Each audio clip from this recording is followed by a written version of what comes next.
அன்பு ஆன்மீக தமிழ் அன்பர்களே நண்பர்களே, உங்கள் அனைவருக்கும் தமிழ் யூடியூப் சேனலின் இனிய தமிழ் வணக்கம். தாய்மொழியால் இணைவோம், தாய்மொழியை வளர்ப்போம். வாழ்க தமிழ், வளர்க தமிழ். நமது சேனலில் இன்றைய பதிவு என்னவென்றால், திருமூலர் அருளிய திருமந்திரம் என்னும் நூலில் உள்ள ஒவ்வொரு பாடல்களையும் தினம் ஒரு பாடலாக விளக்கமுடன் உங்களுக்காக அளிக்க உள்ளோம். இப்பாடலினை இறையன்போடு கேட்டு பயன் அடைய வேண்டியும், இப்பாடல் பதிவு உங்களுக்கு பிடித்திருந்தால் லைக் மற்றும் ஷேர் செய்து ஆதரவு அளிக்க வேண்டியும், இதுவரை இந்த சேனலுக்கு நீங்கள் சப்ஸ்கிரைப் செய்யவில்லை என்றால் சப்ஸ்கிரைப் செய்து ஆதரவு அளிக்க வேண்டியும் அன்புடன் கேட்டுக்கொண்டு இப்பதிவினை தொடங்குகிறேன். வாருங்கள், தினம் அறிவோம் திருமூலரின் திருமந்திரம். திருமந்திரம் என்னும் நூல் திருமூலரால் தமிழில் அருளப்பட்ட சிவ ஆகமம் ஆகும்.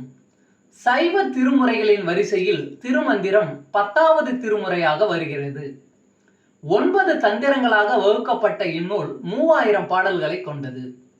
திருமந்திரம் பக்தி பிரபாவத்தில் ஆரம்பித்தாலும் அடுத்து உபதேசம், தத்துவம், யோகம், தியானம், சக்கரம், ஞானம் என்று பல விஷயங்களை பற்றி பேசுகிறது.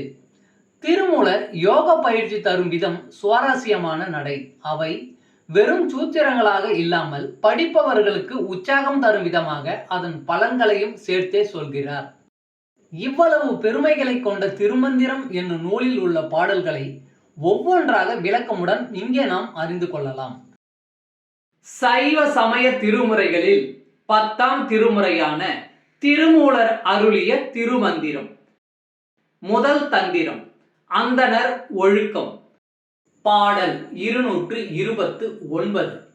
வேதங்களை புரிந்து கொள்ளும் ஆசை.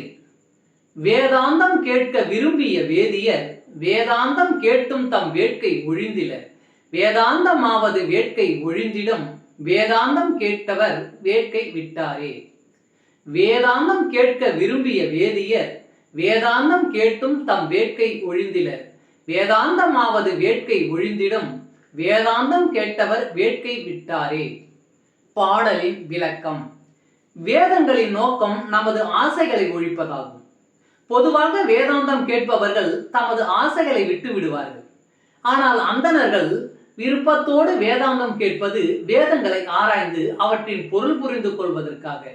வேதங்களின் உட்பொருட்களை புரிந்து கொள்ளும் ஆசையை அவர்கள் விடுவதில்லை. அன்பு ஆன்மீக தமிழ் அன்பர்களே நண்பர்களே, இவ்வீடியோ பதிவினை கேட்டு இன்புற்று ஆதரவு அளித்த அனைத்து தமிழ் உள்ளங்களுக்கும் எங்கள் உள்ளம் கனிந்த நன்றி.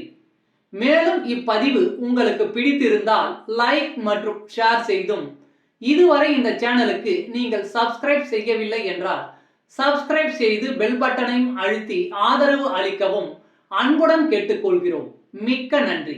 அடுத்த பதிவில் உங்களை விரைவில் சந்திக்கும் வரை உங்களிடமிருந்து விடை பெறுவது தமிழ் யூடியூப் சேனல்.